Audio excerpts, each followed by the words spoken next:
Hello guys, আশা করি তোমরা খুব ভালো আছো।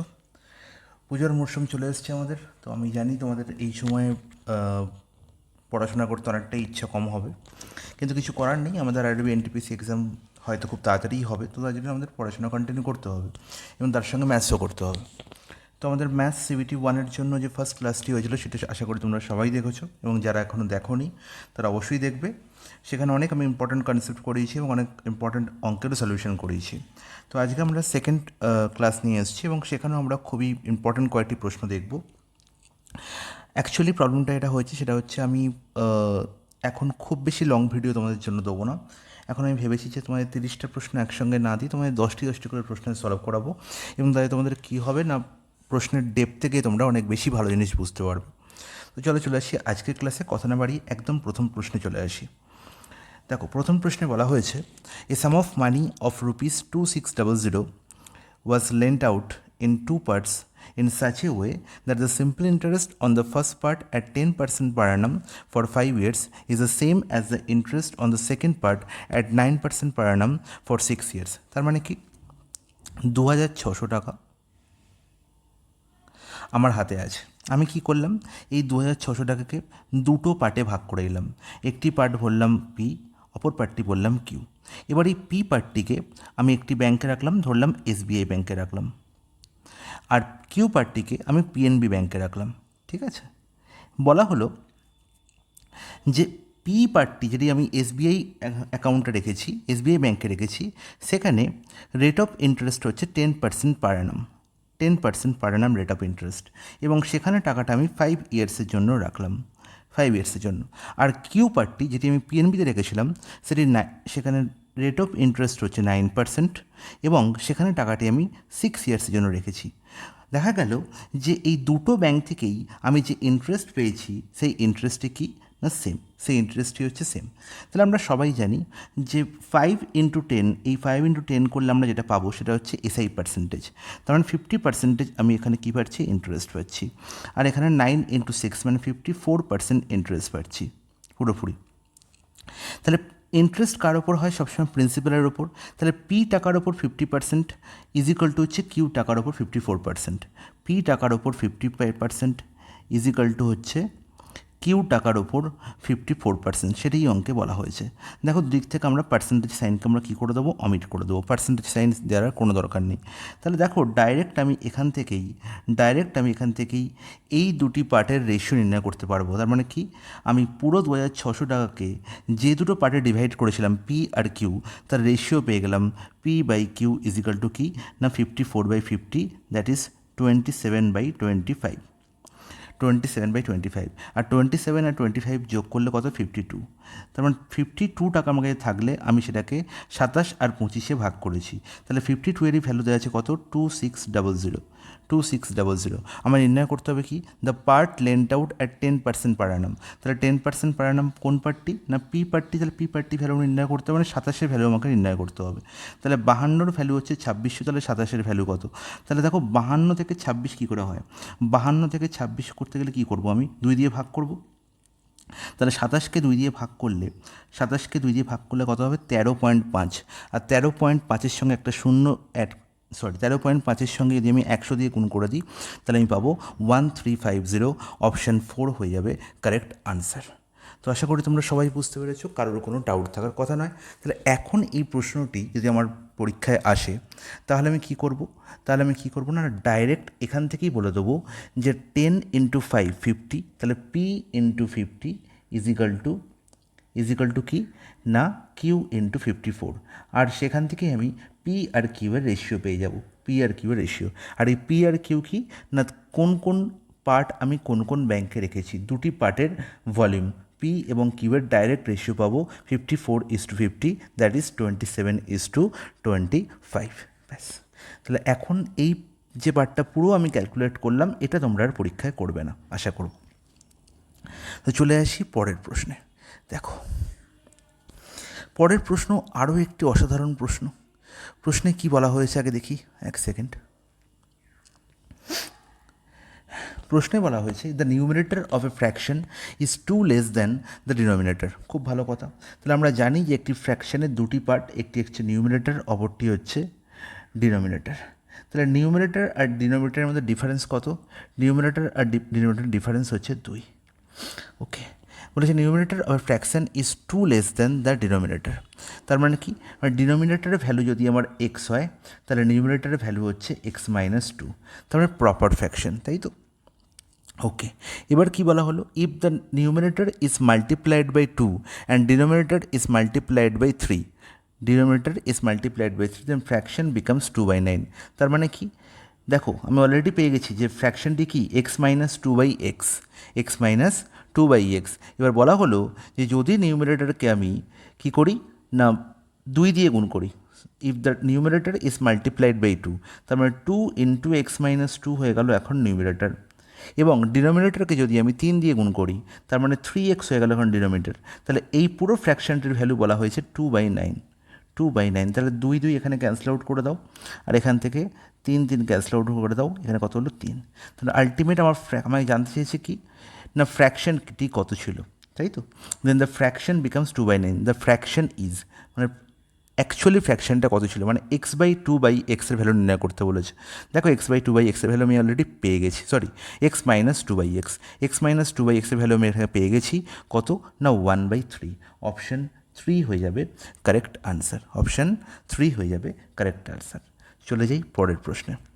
বলা হয়েছে P square plus Q square minus R square is equal to 0 in the value of p⁶ plus q⁶ minus r⁶ ভাগ P square Q square R square is. তাহলে এই ধরনের প্রশ্ন দেখার পর তোমার এটা করতে হবে, সেটা হচ্ছে P square Q square R square ভুলে যাও, তোমরা ভেবে নাও যে পি স্কোয়ার হচ্ছে, পি স্কোয়ার মানে হচ্ছে এখানে কত না এ, কিউ স্কোয়ার হচ্ছে বি, আর minus R square is equal to হচ্ছে সি। তার মানে A plus B plus C এর ভ্যালু দেওয়া হয়েছে কত 0, A plus B plus C এর ভ্যালু দেওয়া আছে কত 0। নির্ণয় করতে হবে কি p⁶, p⁶কে আমরা কি লিখতে পারি পি স্কোয়ারের হোল কিউব, p⁶কে আমরা কি লিখবো পি স্কোয়ারের হোল কিউব, তাই তো? পি স্কোয়ারের হোল কিউব, হ্যাঁ কি না বলবে, হ্যাঁ একদম ঠিক। q⁶কে কী লিখবো আমরা না কিউ স্কোয়ারের হোল কিউব, একদম। আর মাইনাস r⁶কে আমরা কি লিখতে পারি, দেখো আর স্কোয়ার মাইনাস আর স্কোয়ারের হোল কিউব, মাইনাস আর স্কোয়ারের হোল কিউব করলেও মাইনাস r⁶ হয়, একদম। তাহলে এবার দেখো আমরা P square Q square R square সমান এবিসি ধরেছিলাম, তাহলে এবার যদি P square Q square R square জায়গায় আমরা এবিসি বসিয়ে দিই, তাহলে আলটিমেট আমায় কী জানতে চেয়েছে না A cube plus B cube plus C cube by P square Q square R square value কত না এবিসি। আচ্ছা, এখানে R square minus R square ধরেছি, এখানে তো মাইনাস আর স্কোয়ার নেই, তাহলে আমায় কী লিখতে হবে আর স্কোয়ারের ভ্যালু কী হবে না আর স্কোয়ার যদি মাইনাস আর স্কোয়ার যদি সি হয়, তাহলে আর স্কোয়ারের ভ্যালু কী হয় মাইনাস সি, তারপর নিচে কী আছে minus of ABC, minus of ABC. তাহলে দেখো আমরা জানি যে যদি ABC A plus B plus C is equal to 0 হয়, তাহলে A cube plus B cube plus C cube value কী হবে না 3abc এর সঙ্গে সমান হবে, 3abc এর সঙ্গে সমান হবে। আর নিচে কী আছে মাইনাস এবিসি, কাটাকুটি হয়ে গেল, এবিসি এবিসি কেটে উঠে গেল, তাহলে পড়ে রইল কি -3। অপশান 1 হয়ে যাবে কারেক্ট আনসার, অপশান 1 হয়ে যাবে কারেক্ট আনসার। তো এখানে প্রশ্নের ভুল একটা জায়গাতেই হয়, সেটা হচ্ছে এই মাইনাস পার্টে। এখানে যদি কোনোভাবে আমি মাইনাস পার্টটায় মাইনাস না রাখি, তাহলে কিন্তু ভ্যালু হয়ে যাবে 3, ঠিক আছে? এবং অনেক স্টুডেন্টই ভুল করে যে একদম +3 আনসারে দাগ দিয়ে চলে আসে, তো এই জায়গায় ভুল করলে কিন্তু হবে না। তো আশা করব এই পার্ট দুটো খুব ভালো করে তোমরা বুঝতে পেরেছো এবং খুব ভালো করে মনেও রাখতে পারবে আশা করব। তো এই পার্ট দুটি খুব ভালো করে মনে রাখো, তাহলে এই ধরনের প্রশ্নে আশা করব এর পরের বার থেকে কোনো রকমের প্রবলেম তোমরা ফেস করবে না। চলে যাই নেক্সট প্রশ্নে। চলে এসেছি আমরা কোশ্চেন নাম্বার 4-এ, যেখানে বলা হয়েছে the difference between the mean of the first 8 composite natural number and the mean of the first 8 prime natural number. তাহলে প্রথম 8টি কম্পোজিট ন্যাচারাল নাম্বার, ঠিক আছে, যৌগিক সংখ্যা, কম্পোজিট নাম্বার মানে কি যৌগিক সংখ্যা। তাহলে কম্পোজিট ন্যাচারাল নাম্বার কাদের বলবো, তাহলে যে সমস্ত সংখ্যার মধ্যে আমরা দেখব যে এক এবং সেই সংখ্যা ছাড়াও আরও অনেক ফ্যাক্টর লুকিয়ে আছে। তার মানে কি, ধরলাম একটি সংখ্যা হচ্ছে 15, দেখো 15 কি 1 দিয়েও ভাগ যায়, 15 কি 15 দিয়েও ভাগ যায়, 15 কি 3 দিয়েও ভাগ যায়, 15 কি 5 দিয়েও ভাগ যায়, তাই তো? তার মানে কি 15কে 1, 15-র মধ্যে যেমন 15-র মধ্যে যেমন 1 লুকিয়ে আছে, 15-র মধ্যে সেরকম 15 লুকিয়ে আছে, 15-র মধ্যে সেরকম 3 লুকিয়ে আছে, 15-র মধ্যে সেরকম 5 লুকিয়ে আছে। তাহলে 15 1 দিয়েও ভাগ যায়, 15 দিয়েও ভাগ যায়, 3 দিয়েও ভাগ যায়, 5 দিয়েও ভাগ যায়। তাহলে যে সংখ্যা 1 এবং সেই সংখ্যা ছাড়াও আরও অন্য সংখ্যা দিয়ে ভাগ যায়, বা যে সমস্ত সংখ্যার মধ্যে 1 এবং সেই সংখ্যা ছাড়াও আরও অন্য ফ্যাক্টর লুকিয়ে থাকে, তাদের আমরা বলবো কি কম্পোজিট ন্যাচারাল নাম্বার। তাহলে এবার দেখো, এরকম আমার নির্ণয় করতে হবে কতগুলি ফার্স্ট 8টি composite natural number. First composite natural number হচ্ছে কি 4, এর পরের কম্পোজিট ন্যাচারাল নাম্বার 6, এর পরের কম্পোজিট ন্যাচারাল নাম্বার 8, এর পরে কম্পোজিট ন্যাচারাল নাম্বার 9, এর পরে হচ্ছে 10, তারপর 12, তারপর 14 এবং তারপরে 15। তাহলে এই হচ্ছে ফার্স্ট 8টি কম্পোজিট ন্যাচারাল নাম্বার। তাহলে ফার্স্ট 8টি আমি কী পেলাম না কম্পোজিট ন্যাচারাল নাম্বার। আর কি বলেছে না ফার্স্ট 8 প্রাইম নাম্বার। আচ্ছা, তাহলে আমাকে প্রাইম নাম্বার নির্ণয় করতে হবে। প্রাইম নাম্বার কোনগুলো না যে সমস্ত নাম্বারের মধ্যে 1 এবং ঠিক উল্টো কম্পোজিট নাম্বার, যে সমস্ত নাম্বার 1 এবং সেই সংখ্যা ছাড়া আর কোনো সংখ্যা দিয়ে ভাগ যায় না, আর কোনো সংখ্যা দিয়ে ভাগ যায় না। যেমন ধরো তোমাকে বললাম যে 7, মধ্যে কি দেখতে পাবো 31। এই সমস্ত সংখ্যার মধ্যে দেখো 7 এবং 1 ছাড়া অন্য কোনো সংখ্যা দিয়ে পুরোপুরি ভাগ যাবে না। তাহলে এই সমস্ত সংখ্যাকে আমরা কী বলবো প্রাইম নাম্বার। তাহলে ফার্স্ট প্রাইম নাম্বার সবসময় মনে রাখবো হচ্ছে 2। ফার্স্ট প্রাইম নাম্বার কি 2, এরপরে কি 3, তারপরে কি 5, তারপরে 7, তারপরে 11, তারপরে কি 13, তারপরে কি 17, তারপরে কি 19। তাহলে এই হচ্ছে আমার 8টি প্রথম প্রাইম ন্যাচারাল নাম্বার। নির্ণয় করতে হবে কি না এদের মিনের ডিফারেন্স। মিন মানে কি আমি আগেই বলেছি আগের ক্লাসে যে arithmetic mean is nothing but average. তাহলে আমাকে পাতি অ্যাভারেজ নির্ণয় করতে হবে। তাহলে এই প্রথম 8টি কম্পোজিট নাম্বারের অ্যাভারেজ। তাহলে অ্যাভারেজ নির্ণয় করার আমার পদ্ধতি কি না sum of the observations by number of observation. অ্যাভারেজের ফর্মুলা কি? অ্যাভারেজের ফর্মুলা হচ্ছে sum of observation, sum of observation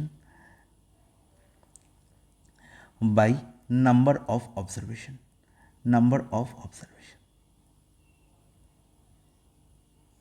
তাহলে এখানে দেখো সাম অফ অবজারভেশন, তাহলে এই 4, 6, 8, 9, 10, 12, 14, 15 এদের সাম করলে কত পাবো না এদের সাম আমার হয়ে যাবে 78।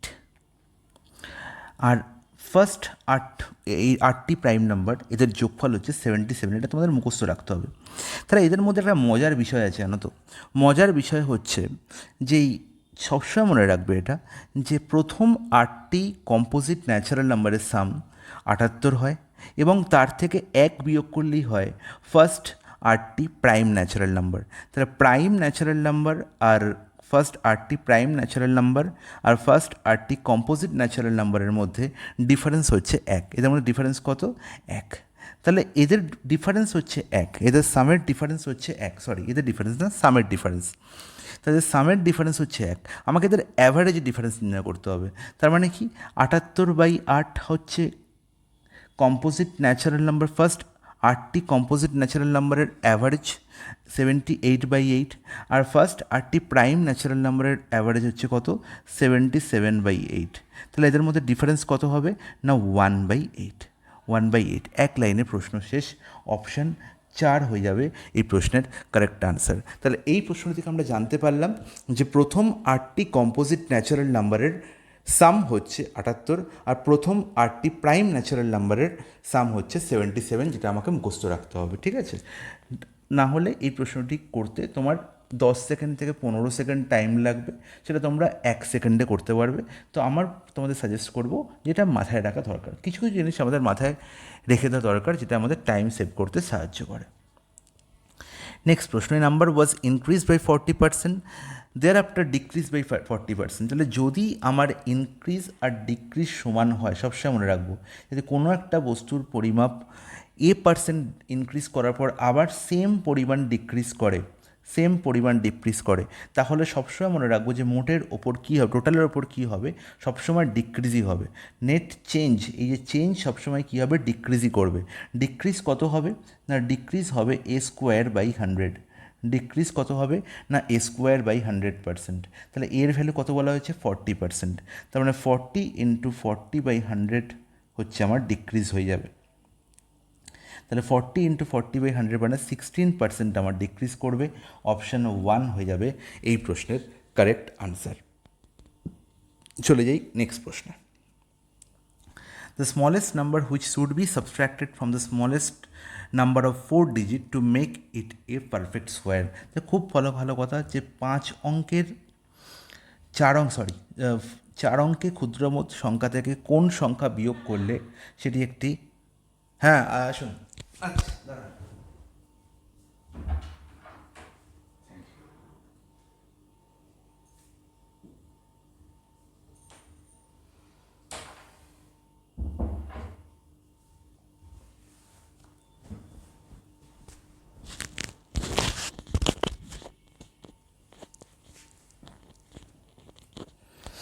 হ্যাঁ, বলা হয়েছে 4 অঙ্কের কোশ্চেন নাম্বার 6-এ বলা হয়েছে the smallest number which should be সাবস্ট্রাক্টেড from the smallest number of 4 digit to make it A perfect square number.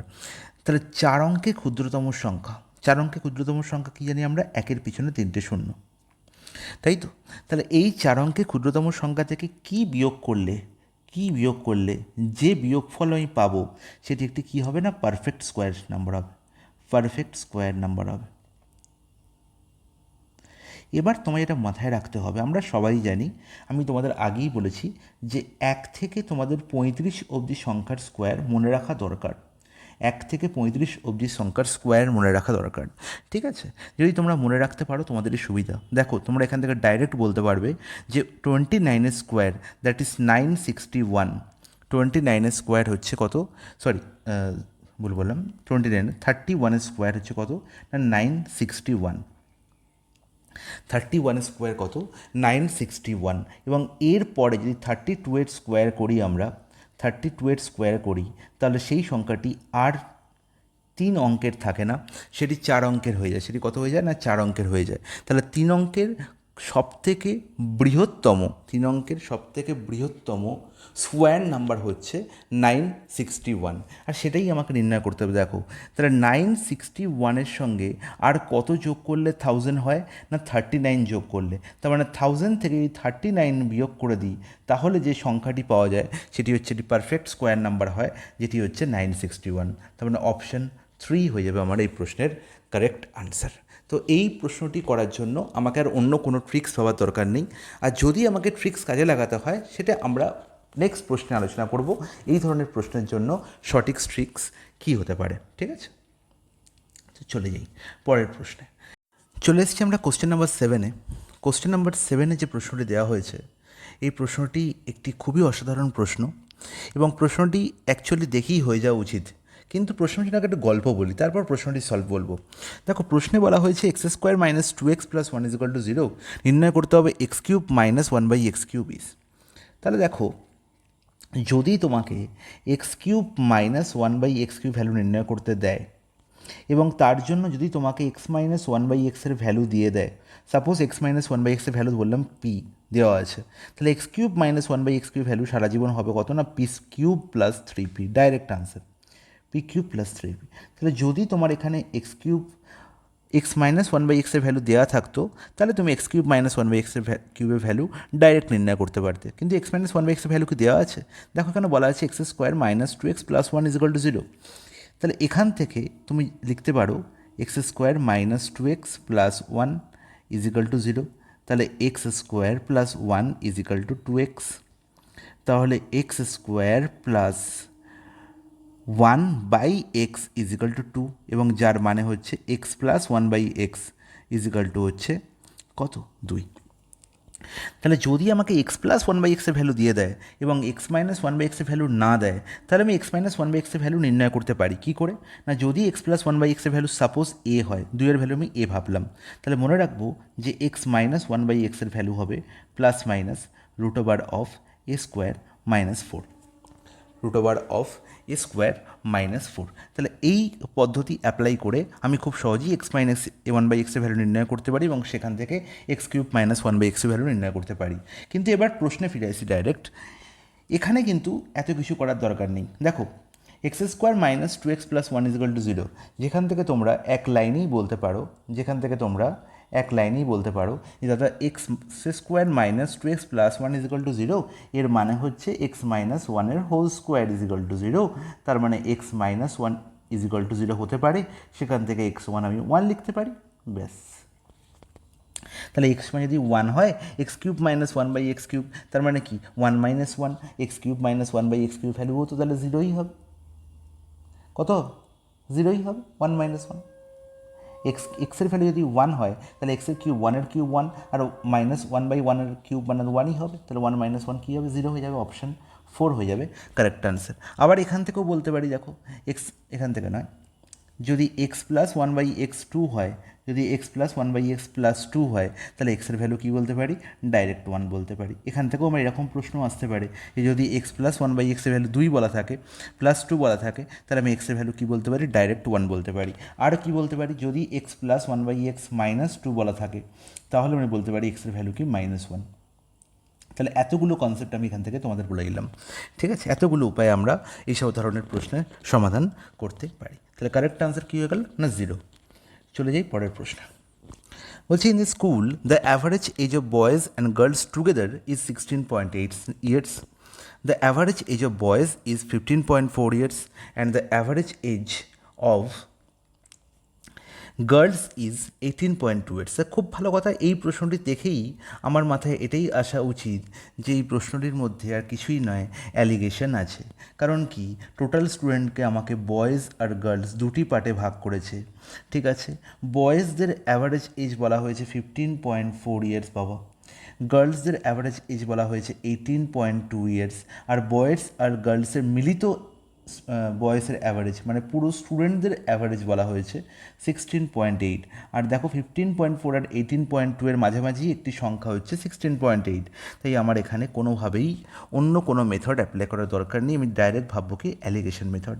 আর দেখো অ্যালিগেশনের প্রত্যেকটা সংখ্যায় কি এক ঘর পর দশমিক, বাঁ দিক থেকে দেখলে ডান দিক থেকে দেখলে কি এক ঘর পর দশমিক আছে, দশমিকের কোনো ভ্যালু নেই, দশমিককে তুলে দাও, যেহেতু প্রত্যেকটা এক ঘর পর দশমিক আছে, ঠিক আছে?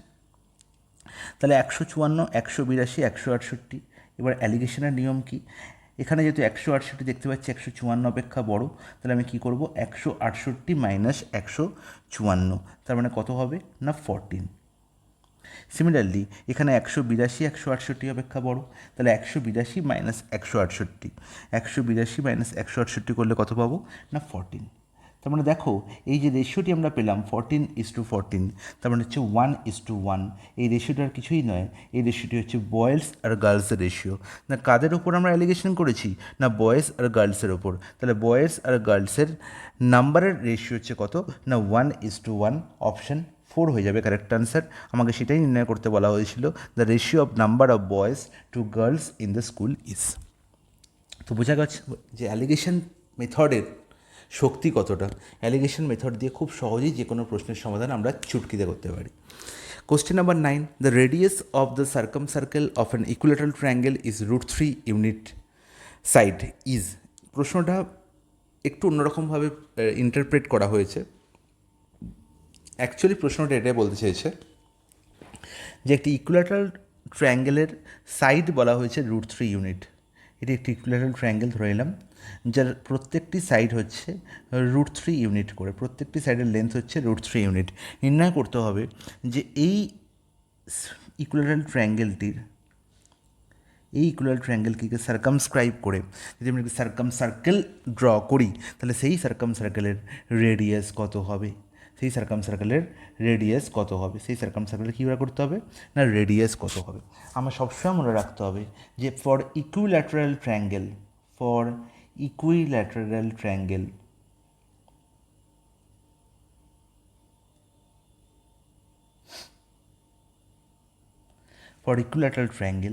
সার্কাম রেডিয়াস নির্ণয় করার ফর্মুলা হচ্ছে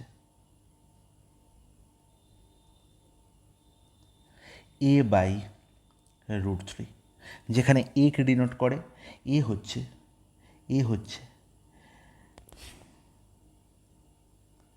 length of the side, A K denote করছে না লেন্থ অফ দ্য সাইড। তাহলে এর ভ্যালু এখানে বলা হয়েছে কত √3, তাহলে সার্কাম রেডিয়াসের লেন্থ কত হবে, না √3/√3, তার মানে 1 ইউনিট হয়ে যাবে এই প্রশ্নের কারেক্ট আনসার। এবার যদি এই প্রশ্নটিতেই ইকুইল্যাটারাল ট্রায়াঙ্গেলের সার্কাম রেডিয়াস না বলে ইন রেডিয়াস নির্ণয় করতে দিত, ইন রেডিয়াস নির্ণয় করতে দিত, ইন রেডিয়াস নির্ণয় করার ফর্মুলা হচ্ছে a বাই 2√3, a বাই 2√3। তাহলে ইন রেডিয়াসের লেন্থ কত হতো না, a এর ভ্যালু এখানে কত √3, তার মানে 1/2 হাফ বা 0.5 ইউনিট হয়ে যেত ইন রেডিয়াস। এটাও কিন্তু বলে রাখলাম, মাথায় রাখবে।